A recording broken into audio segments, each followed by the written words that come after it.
Hi guys, welcome to another episode of Hub Fuel. In today's episode, I'm going to show you how you can view your prospects within HubSpot. In order to identify prospects, if we navigate to the top of our HubSpot instance, to the magnifying glass, and type in prospects.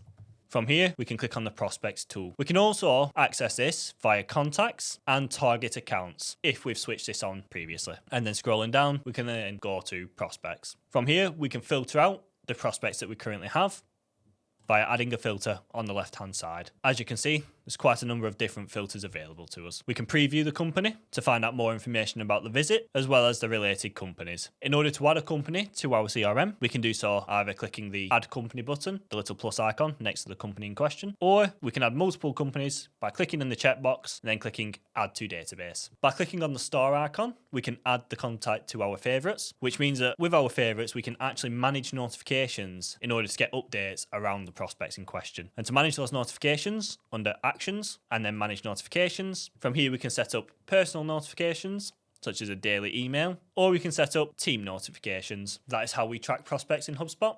Thanks for watching this episode of Hub Fuel, guys. Speak to you all next time.